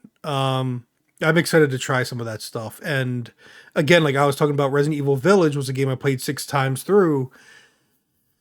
We got 2 games already this year that I'm going to be playing. One of them is, of course, a game I've already played a bunch, which is Metroid Prime Remaster. I want to play this multiple times through just because it's Same. Metroid Prime. It's one of my favorite games ever released. So, but no, this is the next game that I already like. I beat it Tuesday night, and I woke up Wednesday morning and was like, I want to start a new game plus right now, bro. Dead Space Bring it, remake. dude. This game, I haven't beaten it yet, but dude, Dead Space remake is so good. Like, oh I my god, this game is so good. This is the new standard. If Resident Evil 1 remake was a standard for how to remake a game, this is the new standard. Dude, look at those chunks in that. Oh yeah, one of my There's just screenshots. intestines on the floor, blood Exactly. splatter everywhere. One of my screens, and you can see that in other rooms too. You kind of get used to it after a while. You get desensitized. You get desensitized to the random large intestines sprawled across the floor. The chunks. But like this is again like when this was announced, I was like, sure, it's a little bit prettier, but and then you see like people making comparisons between the original Dead Space and this, and you're like, holy crap. Yeah. Like this is the weird thing too. Like when we went from PlayStation, okay, when we went from the NES to the Super Nintendo, it was like, holy crap, dude. Yeah. Now, how you felt about going from the Super Nintendo to the PlayStation varies, because to me, in terms of the 3D graphics, I was like, ew. And I know I'm rare in that. When it came I to don't have fond memories of that era, honestly. some I games, feel like the though, odd one out too. Ugh. when it comes to the sprites that some of the games are doing, like Final Fantasy Tactics and Breath of Fire, like Breath of Fire 3 to me was like, oh no, this is next generation. Because it was gorgeous art, gorgeous sprite Yeah. graphics and animations, and so much more than the Super Nintendo was doing. So, but when you went from the 3D graphics of the PlayStation 1 to the PlayStation 2 and Xbox and GameCube, dude, dude, like look at Mario 64 and Mario Sunshine. It is immense. And on top of that, like, and it's funny because that podcast I showed you the other day, Snark Tank. I think on that very episode they were talking about the uses of the consoles and how vastly different it was. Like you at that point with the 360 and PS3, you were like they were effectively computers. Like so you were using these consoles Sony was different. trying to sell you that. That's for sure. Yeah. Yeah, they were $599 US, but like but also just the quality of games compared to the PS2 and GameCube and Xbox was just wild. And Dead Space, I think, was like one of the premier showcases of that. I still remember being in college too when the trailer came out, and I was like, "Holy crap! Yeah. Holy crap!" And I remember like because I was the console officer of the Electronic Gaming Society at my college. Oh, what a name. Yeah, it's funny. Yeah, it wasn't the video gaming club; it was the Electronic Gaming Society. It's funny the origins of that group was they basically wanted to have chapters in different colleges and be similar to a fraternity. That did not pick up off the ground. But That is dumb. no, That's it was okay because when I was at Penn State, we didn't have an anime club. We had the Penn State Anime Organization. that's funny. Same kind of thing. Passow. And yes, I was a secretary for it for like 2 years in a row. Oh, that's funny. Continue. No. But that's the thing. Like I remember, like during LAN parties when they'd have like in betweens of games. It's like, all right, like basically just drop YouTube videos and we'll have them play one after the other, whatever, or videos you download, we'll have them play on the screen between our big like events. And I was like right up front, like Dead Space trailer, Dead Space trailer. This game looks amazing. It was one that was like the Twinkle Twinkle Little Star and the violence and the gore, and it's like this game looks amazing. And I still remember too, the guy my sister was dating at the time had it on PC, and I remember going and seeing like I just remember being so impressed that the textures were better than what the Xbox could handle. That like I looked at the uniform and I could like feel the uniform, like the material it was made out of, just looking at the texture of it. It's like, Yeah. oh dang, that looks good on PC. And now this looks better than that. Yeah. And the lighting is what again, talking about lighting doing a lot of heavy lifting. I Mm-hmm. actually think high res textures, yes, but we've gotten so much better with it. And I know there's a term like volumetric lighting. I think that's what they use for like the effect of light through smoke and other particles and stuff like that. Yeah, I'm not sure. And that you can see like that's one of the things we've gotten so much better at. Like that's the funny thing about ray tracing. Like ray tracing you don't really notice until reflections are involved because like you can notice little things, but we've gotten so good at faking how lighting works. And also Yeah. it's like think about how a film is made. You have people that do lighting not to reflect reality, but to get grant a specific look. And honestly, it's kind of the same. Um we can do lighting like Hollywood does lighting in that we are doing things intentionally to evoke a mood. Right. And Dead Space makes me think of if films like Alien were made today. It Oh looks God, yeah. so good. Like I don't even like I can't speak rationally about it. Like this game looks amazing and yet it's not just a remaster. It is a Yeah. remake. It is a remake. They have like what you remember about the original isn't gonna apply 100% here. The mechanics, yes, but how certain things work, especially in zero gravity, not at all what you remember from the first game. Um, the audio has been changed a bit.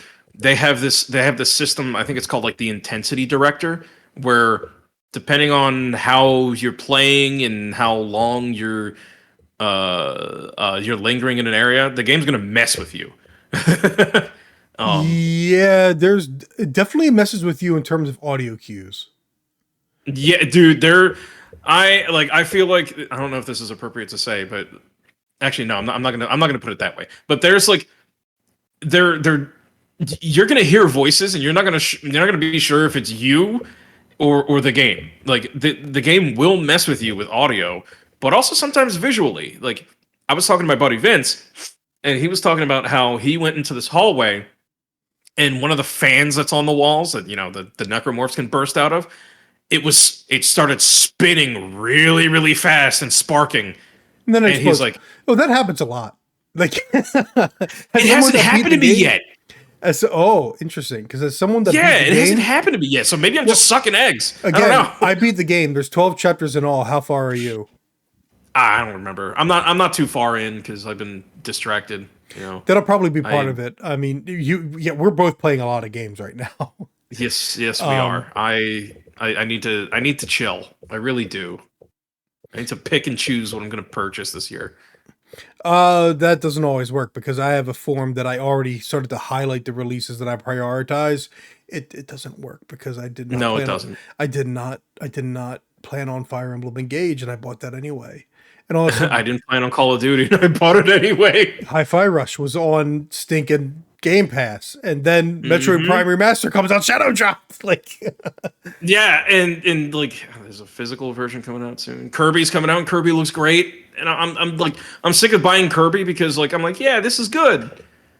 never finish it. I mean I've finished. Well, I haven't finished Forgotten Lands, Me but I neither. should do that because I'm like 2 levels in, like 2 levels left. But like we also got Yakuza Ishin coming out, We like a do. Dragon Ishin. Priority. All right, this is why I'm trying to knock shit out. God, I did it again. Sorry. It's fine as This long is, as you this don't is do why it I'm trying to often. knock things out. We got Yakuza coming out, and those always take precedence. All right, and that goes with you, chat. Chat, play Yakuza. Prioritize it today. You don't have Anyway, to play the other Yakuza games in order to enjoy this one. There you go. prioritize them. But no, this game is again like they did so well in the remake, and I was so worried. I was really worried because in this day and age, especially like because you know me, I don't like modern Hollywood. I don't like modern television. I don't like the writing Yeah. that, be it the trying to be funny, witty, snarky humor. Where that's everyone in, is a smartass or everything's a soap opera because they're trying to be Game of Thrones, which is just a soap opera with swords and dragons. Um, and sexual things in well, excess. I mean, soap operas.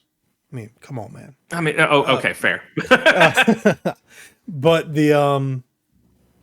so I was really worried what they might do because I feel like I'm going to be honest. I feel like a lot of people doing either remakes or reboots these days look at it as an quote unquote opportunity. Yeah, And when it comes from Square Enix, I not just definitely Square feel that with Enix. Square Enix. I mean like everything, dude. And so I was worried that someone would view this as an opportunity to quote unquote improve it. Ah, But quote unquote improve. Yeah. it is very much true to what the original story is. And as you and I discussed, like, because here's the thing, I really am sick of a lot of culture war stuff. And Oh, I've me seen too. some people trying to treat this as being quote unquote woke. And the primary example that I can think of that's just really stupid is look at this poster. It's a black man and a white woman. And isn't it like, doesn't this show, and that's one of the reasons that right here, that poster, that's a white man right there. Like, it's like, dude, play the game or at least Yeah. watch a let's play. Like, actually absorb what this game is. Yeah, because it's not about that, you know. This is not It Batwoman. This is not like so many other things. Oh And man, that again, got like me. I try not to be political, but it's like I think Batwoman makes itself obvious. Like from what I've seen, Batwoman's like so obvious. But that's not what Dead Space is. A Dead Space remake No. is the original story. And I've even evidently someone there's supposed like outrage, quote unquote. And it's never actually outrage. It's just a few jerks. But Yeah, I think it's just rage baiting, honestly. there's evidently like anger towards the fact that Nicole, Isaac's wife, has been aged up, and basically it's like both Isaac and Nicole are meant to look more like their They're older, like seasoned. well, it's not just that. It's like they're meant to look like their counterpart, like their voice actor counterparts. The Oh, funny really? thing, Okay, I didn't know that. the funny thing about that is, I think Isaac actually looks younger than he was looking by Dead Space 3. Now, granted, Dead Space 3 is the third one, but like you could see there's a little bit of gray in Isaac's hair in the third game, and he ain't got it in this one. But no, Yeah. that's Isaac, and honestly, I'm fine with it. If anything, I like it. Honestly, the thing that took me by surprise was that Isaac looked normal. Because he looks more like his voice actor. Yeah, he looks like he just looks like a dude. But I'm also used to, because like the last time I really saw him was in Dead Space 2 and 3, where And he looks normal. That's the funny thing. He looks more normal than he looked then. They made him more Yeah. normal. Yeah, but like it's just, but I also think like, oh yeah, things haven't happened yet, so he looks normal now. Oh, that's what you mean by normal. Yeah, like because in Dead Space 2, he's got the meth eyes, like Oh my and, goodness. and in Dead Space 3. I just remembered. Honestly, Dead Space 2 does have one of my favorite openings in that it's the guy that just suddenly gets like torn apart. But oh man. Are you scared yet? Ah! Like the dude screaming at you as he's transforming, which honestly at that time I loved. And if they remake that, I would like to see that. That opening section was great. Like my second Was. video on Ramble Pack 64 was on quote unquote silent tutorials. And I think the beginning of wait, it was that video, right? Where I talked about the beginning of Dead Space 2. I think it Uh, was. Where I was looking at like I think you showed me that a long time ago. maybe. No, like the like I referenced that the beginning of Dead Space 2 there because dude, it's just having to run away from all the different aliens and stuff. They do so much in that segment to steer you specific ways. It's so good. Yep. It is so good, and that's the thing too. Like how often is it that you're able to take something from one team to a different team and they get it? Yeah. And this is why I think a lot of people didn't have faith in this at first, because nobody really has faith in EA like having integrity. So I think it is like a big win when they actually get it right like this, and Oh yeah, they're overseeing developers that understand and respect the source material that they're remaking. They put some honest effort. And it doesn't have like some tacked on multiplayer or microtransactions. I mean, there was some tacked on like weird, suit monetization, which was kind of odd. But that doesn't take away from the experience of the game as a whole. and as far as It's I'm not like aware, you're, it's only cosmetic. yeah, it's literally only cosmetic, whereas everything else about the game is like it's that facelift and refinement and modernization without sacrificing what made the original good in the first place. Yeah, In because fact, it doesn't sacrifice any of it; it enhances it. well, and that's the thing 100%. too. Because there's a lot of rooms where, and the thing, it's been so long since I have played the original Dead Space all the way through. There Same. are rooms that I walked into and immediately, actually, yeah, I'm watching the trailers and there are rooms you walked into and I'm like, I know where that is. Yeah. There were some rooms that I was like, that when I realized what it was, I was like, holy crap. They managed to Yeah. completely redesign this room. They kept the they kept the gray box of it, I'll call it. Because in video game development, there's something called a gray box, where that's usually your level where you don't have the textures, you don't have the look of it. You're just making the gameplay, the raw gameplay. Right. It's what Nintendo does. Everything Nintendo does these days is a gray box. That's why I'm not looking forward to the Splatoon 3 DLC because it's just a gray box. But it's that's the thing, like where they took the gray box of that room and then they made a lot of adjustments to change it around and make it look different. But it's the same. It Yeah. doesn't look different completely. A lot of it's the lighting again. It's the graphics, but it's like, oh, I know exactly what this room was, and this was a door you needed to open with a power node originally, not a security key. And now I know for my next time through, because that. So the. I wish I could describe it. I wish I knew exactly how to describe the room, because it's just like how I told you and Zach, I think, about Resident Evil 4, where in the beginning I have that little corner on the rooftop of the house where they never put up ladders, they never go like throw any weapons up there. You can funnel them through a bottleneck. This is similar. You can go into the room with that power node. Well, in the original, you had to use a power node to open it up. Now you just have the security code and you go in there. There's one vent that all the monsters can come in through. So you cannot be back attacked. Now here they might actually have it because you might actually be able to get attacked from behind from certain enemies because there was a wall there. Now it's a bunch of the growth and there's a hole where you can see to the other side. Oh, okay. So they might be aware of this quote unquote exploit and have actually tried to get rid of it.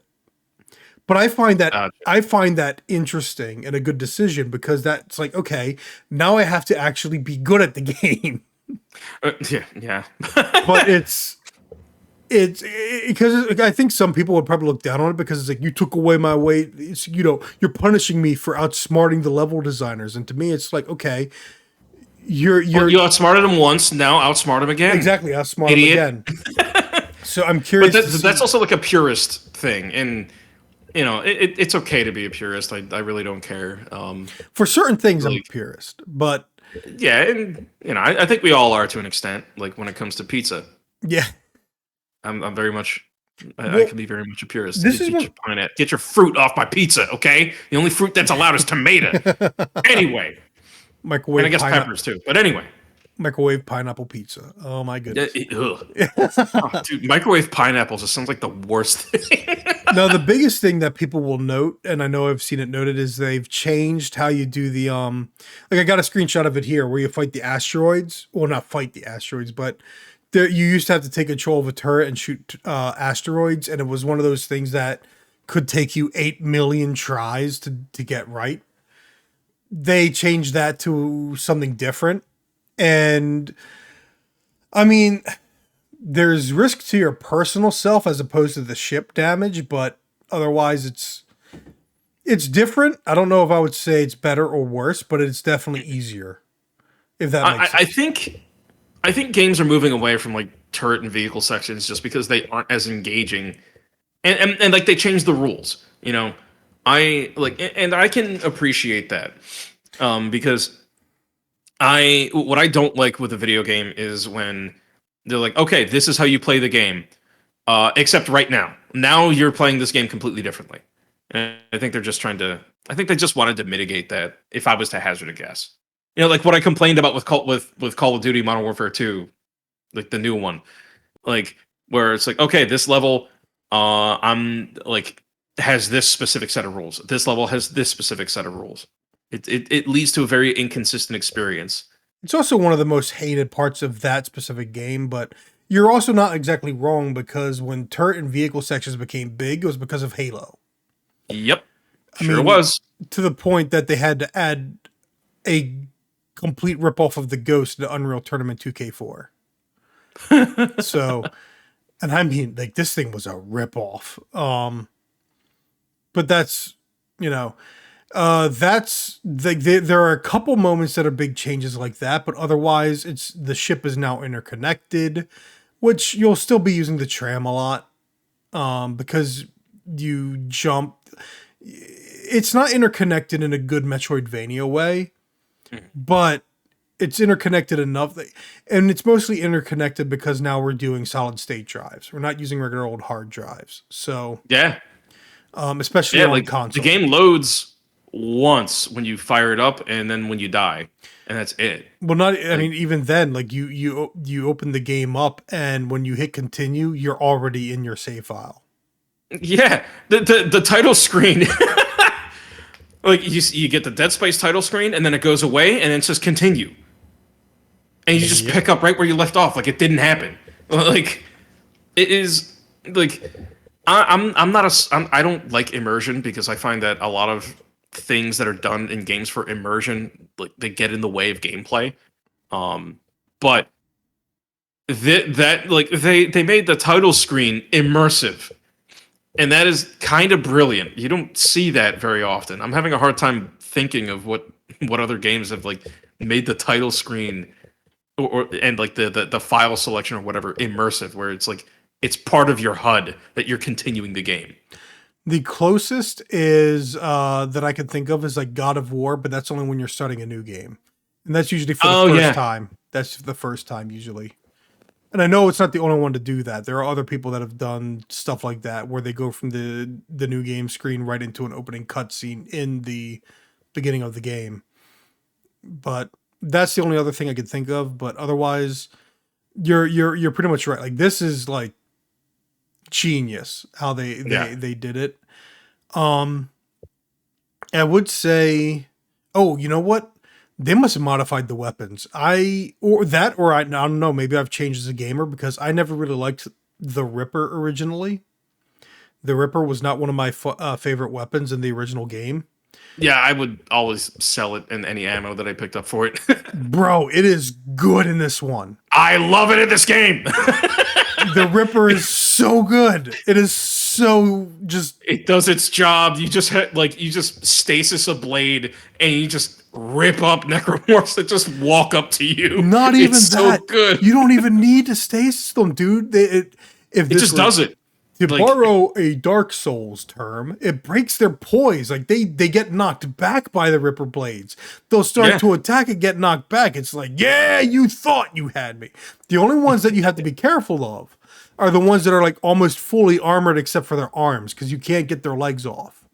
that makes sense. You got too much armor on, so you just aim for their arms, and their head, and they're knocked back until they die. It's like the Ripper is so good in this game. Yeah. I never expected the Ripper to be one of my favorite weapons, but it really was. And the only downside, it doesn't use enough ammo because I got so much ammo from it. Yeah. It uses barely any ammo, and I had so much ammo. It's funny, and I that's what love the Ripper. that is what's funny though. Is like the game had a lot of periods where I was like swimming in ammunition and then like starved for ammunition and then swimming in it again. Most of the game, I'd say I was balanced. I had just enough for everything. Same. But it was weird how there were times where I was like, I got to drop some ammo because I need to pick up this gold or ruby semiconductor so I can sell it. And like, what am I going to drop? Like, Yeah. um, no, it is. This was such a good remake, and again, like the only thing I do not remember. I don't remember there being a walking, talking villain kind of character in the last one. Like the character was in the last game. I know that for certain.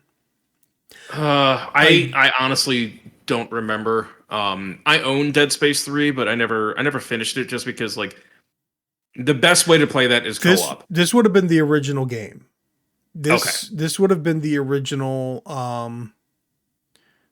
Dead Space. He would have been a member. He would have been on board the Ishimura.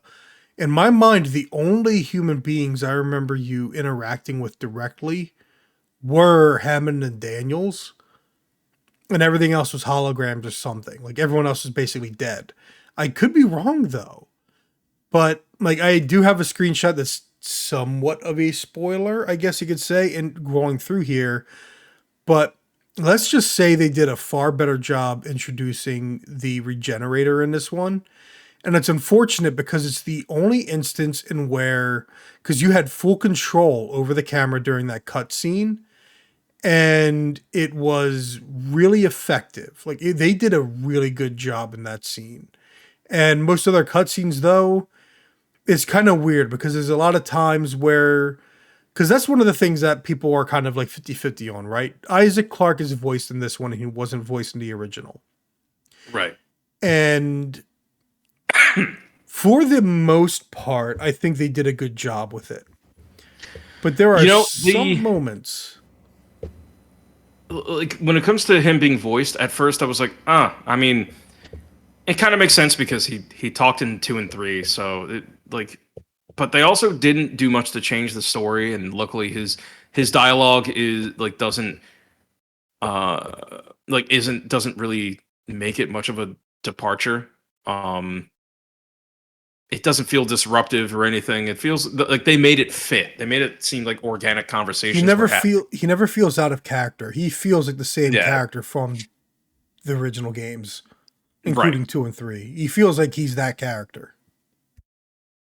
Yeah, essentially, like, but I also think that it's just like maybe at first they didn't think that it would be as big a hit as it was going to be, so they didn't like just put stock into the voice. I don't know. The But I think from my end, when it comes to how Isaac is represented, there are some moments where he doesn't react at all, and then other moments where he reacts in a huge manner, and it's awkward. Like there are so, especially where it's like, oh, here's this person that's barely alive, and you can't shoot them right now. Like you can't do any harm to them until they're actually dead. Meanwhile, okay, if you've never played Dead Space before, if you walk into a room and there are bodies there, stomp on them until all their limbs are off. yeah, that is the smartest thing you can do. And it's weird how there are times where, you're like hours into this game and you've been stomping all these bodies, and there's stuff either in the cutscene or other things that suggest that Isaac wouldn't do that. And it's like,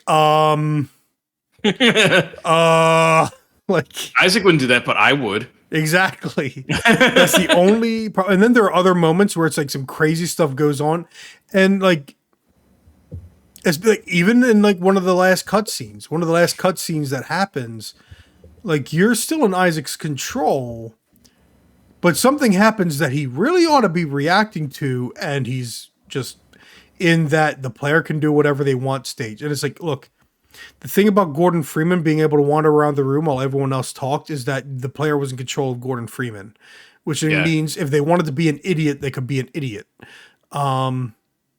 which is kind of like that funny, just like everyone's talking serious science stuff and serious save the world stuff, and meanwhile Gordon Freeman's just hopping around on top of people's desks like wee.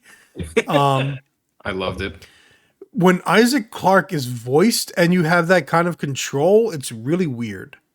So Yeah, if you want to give him a voice and have him react to things vocally, make him react to it physically too. Like it's otherwise it's weird. So that's like the closest complaint I have to the way they changed the story. But otherwise, like, they took a favorite, right? They took a classic, and they actually did improve upon it. It's weird to say, like, because again, like, I don't know how people felt when the Resident Evil remake came out on GameCube, because that was my first Resident Evil game, period. So for me, Resident Evil remake is like, why would I go back and play the one on the original PlayStation? Like maybe for historical purposes, but otherwise it's like, no man, this game, like, this is great, and it doesn't look ugly like every PS1 3D game does. yep. You Yeah, know the what? only reason why I would say going back to the first one is just because it really is nostalgia. It is the one you are familiar with the most.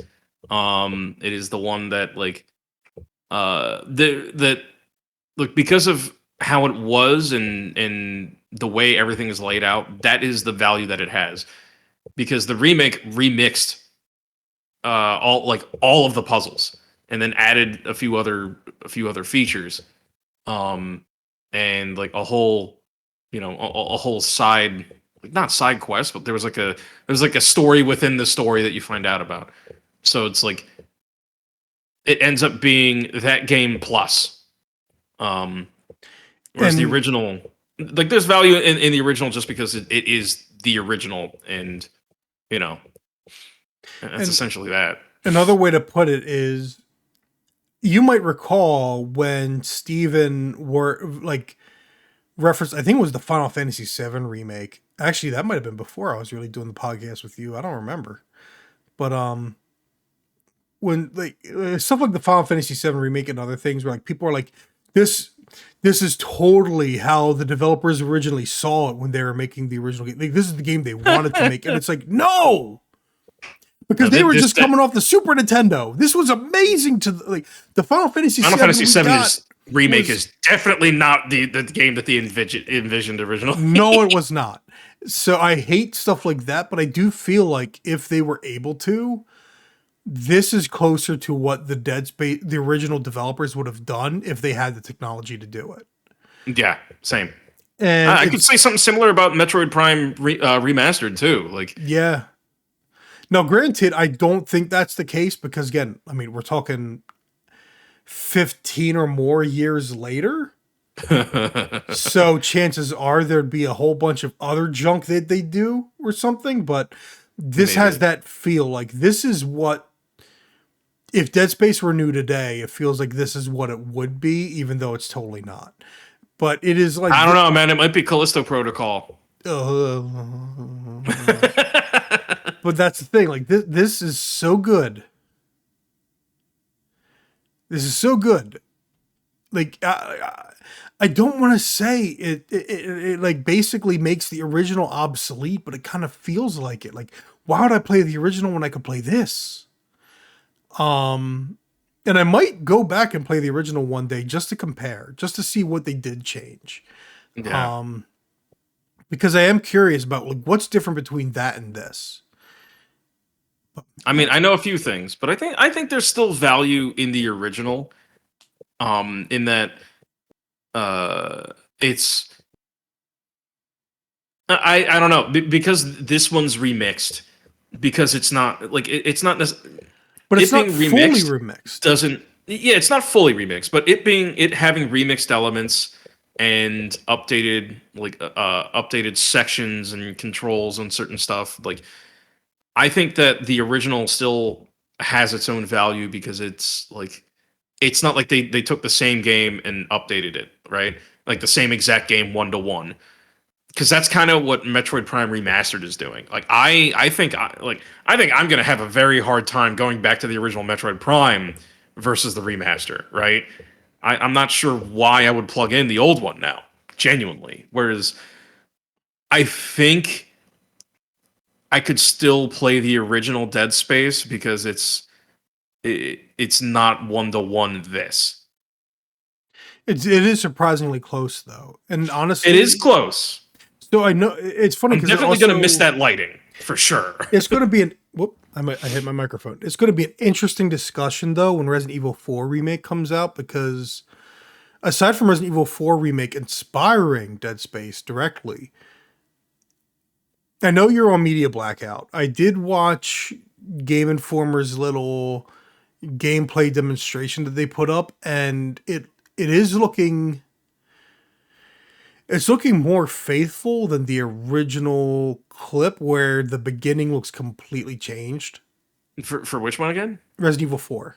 Oh yeah, But it is looking more faithful, but there are still elements that have me like, oh, I don't know if you quite get it to me. Like again, like the biggest issue I have with Resident Evil 4 remake so far from what we see is they're making the villagers too creepy to the point that it like again like what was unsettling about the villagers in the original was that there was something off about them but they otherwise looked like people. It yeah, didn't and look there. I'm definitely curious on that. And also the whole Krauser thing is not present. That's That's rumored. We don't know for sure because again, people were saying the Is it island wasn't rumored? going I to thought be it in was there. confirmed. I could be wrong. I'd have to double check because then you'd have to actually change a good detail of the story. Um, Yeah, and I liked Krauser. I thought he was fun, especially in Mercenaries. His bow and arrow, dude, he would murder people easy. well, I've been wondering if they're going to be treating these remakes as a sort of soft reboot of the continuity. So we'll have to see. Yeah, I'm Um, keeping an eye on that. That comes out in next month, right? March, yeah, Oh boy. yeah, it's going to be rough. It's going to be a Oh rough. boy. It's going to be a rough time, but Oh I no, it's gonna be mean, a good time. Kidding me? we'll probably have plenty more to say about Dead Space at some point, but for now, we're almost at 2 hours in. And I thought we were going to be able to make it quite a bit less than 2 hours before we got to Metroid Prime, but Dead No, Space we talked about itself. Dead Space for like 40 minutes. I Oh, mean, man. there's a Yeah. lot to talk about, honestly, because it's like this like again, I like how we ended with a remaster of Metroid Prime versus the Dead Space remake because Yeah. like their purposes are wildly different. Like one is a major update and the other is like an update plus a remix plus if I mean well they both do a facelift really, but the facelift to Dead Space compared to Metroid Prime, oh absolutely, completely different because like Dead Space remake is ground up different. Well, the funny Um thing is, too, the remake is faithful enough. You'd wonder if they actually are running some of the original code because, dude, even the so I don't want to spoil too much, but the final boss, yeah, I'm curious. it feels like it works exactly like the original did. Yeah. Yeah, I mean Like it could be working on original code. it might be like the Demon Souls remake. It could be like that. I don't know. Like I'd be curious about some of the ins and outs because, dude. But that's the thing. Like on one hand, it feels a bit bad that like some of the biggest games right now are remakes. But Yeah. as we've noted, I'm playing Fire Emblem Engage. Hi-Fi Rush is also a big thing. We're looking well, Yakuza Like a Dragon Ishin is technically a remake itself. It's just the first time we're getting it in the West. Yep. But I do think there's plenty in the future that's going to be original and new.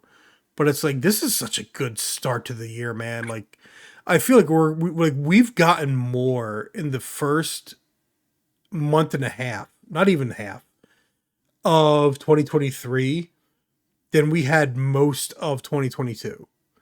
This I is think this is going to be incredible. a repeat of 2017 because 2017 was quite the year for gaming. You know what's Um, funny? You can go back and look at 2007 actually. Look at 2007. In fact, was that yeah, wasn't the year of Dead 2007 Space. was That was Halo 3, Call of Duty 4. Pretty sure Um, Bioshock and Metroid Prime 3 also came out that year, but I'm gonna have to double check. no, I think that's correct. Yeah, Bioshock and Metroid Prime 3.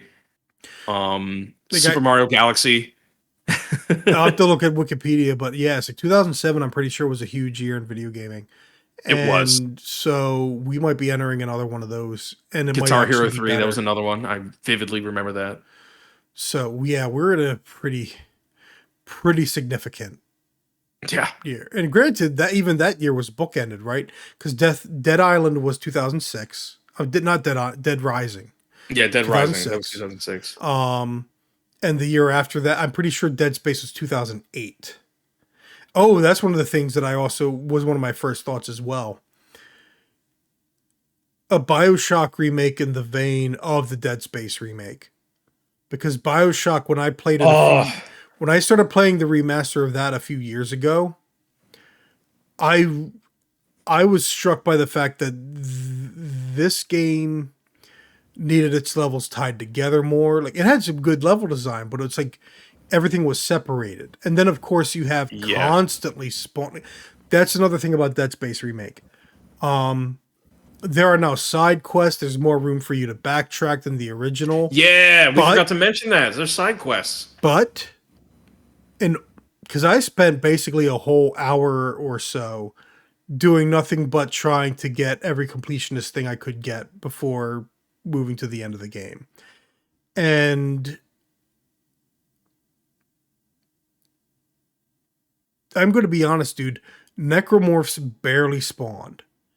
They did still, but I was expecting, because that's the thing, like, especially when I heard about the AI, whatever, the not director, that's Yeah, what they that, called it, Left 4 Dead, but no, I think it is called Intensity Director or something like that. intensity director, Yeah. director. Um, it did not overwhelm me with necromorphs like I was expecting it to. I was expecting like almost every room to have a fight. No, most of the rooms didn't. Only occasionally. On Edge, though. Oh, definitely. Definitely. But it wasn't as bad as I was expecting. And therefore, backtracking wasn't as bad as I was afraid it would be. And that actually makes a big deal because, again, like one of the things that I hated about Bioshock 1 and 2 is you could be sitting there exploring a room, trying to like find everything or trying to read a note or something. And someone just walks in and now you got an enemy to fight and they're constantly spawning big daddies, constantly spawning Yeah. splicers, and it's like, oh my gosh, I just want to explore. Yeah. If someone made a remake of BioShock in this style where they tied the environments together more, but at the same time reduced a lot of that annoyance, and also of course improved the combat, because the whole time I was playing the BioShock remaster, revisiting it, I was just sitting there like, God, I really wish this had BioShock 2's controls. Um, Yeah, the controls, especially on a controller, are not great. Like the standard hadn't really been quite set yet. this Like it should, came out around the same time as Call of Duty, and Call of Duty yeah, is what set the standard. oh yeah, Modern Warfare was 2007, wasn't it? Yep.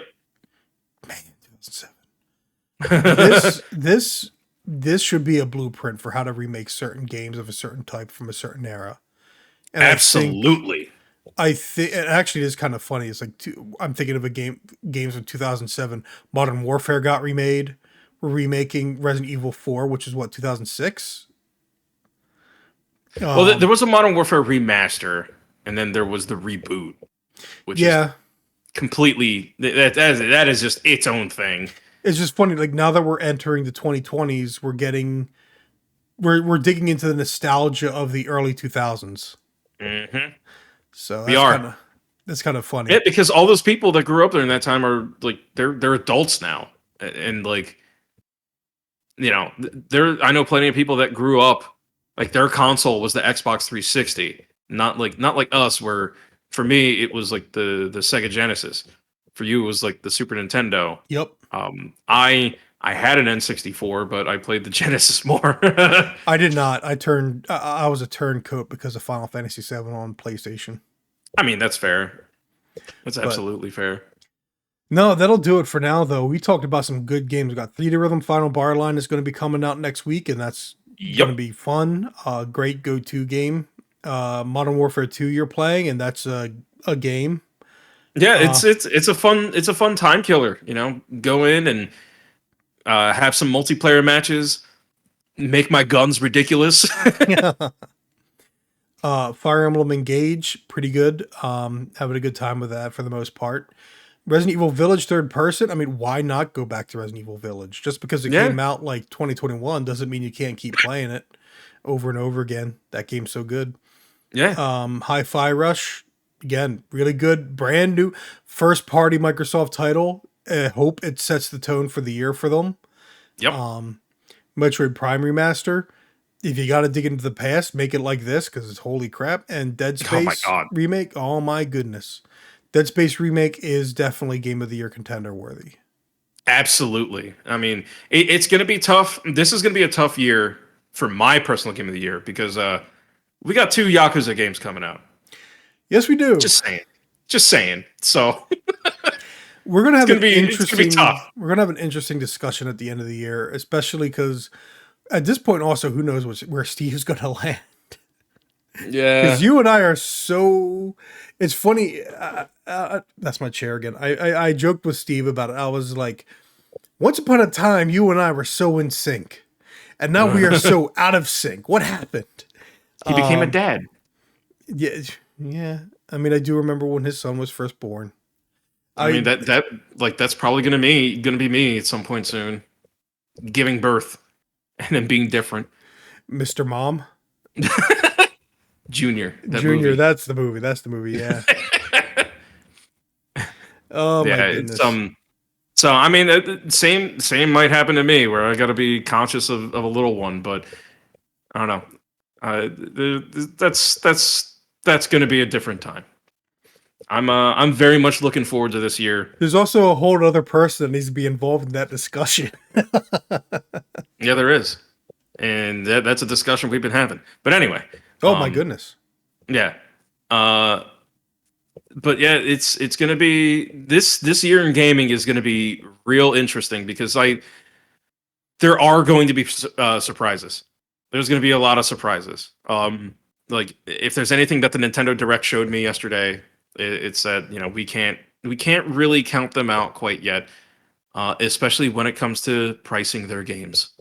Oh boy. Get the I'm Switch vouchers. Get the Switch vouchers. You could save money. I'm probably gonna do that, but I'm kind of but that's the thing. I do want to buy physical copies, and I can't use vouchers on physical copies. I definitely get that. I am normally the same, except right now, physical copies do not work with my living space.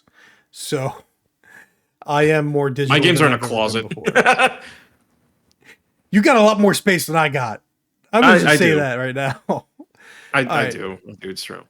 But yeah. But all right. That'll do it for a show though. Assuming Oh, with the last thanks, you're a Ethan. I physical copy. appreciate it. Oh. But again, I should do this more. Check out www.ramblepack64.com for more of me. Check out twitch.tv/heirapparent310. That is HERAPPRA. Wait, HEIRAPPARENT. HEIRAPPARENT 310. Yeah. Um, and yeah, everybody, I hope you guys all have a good night. Good night.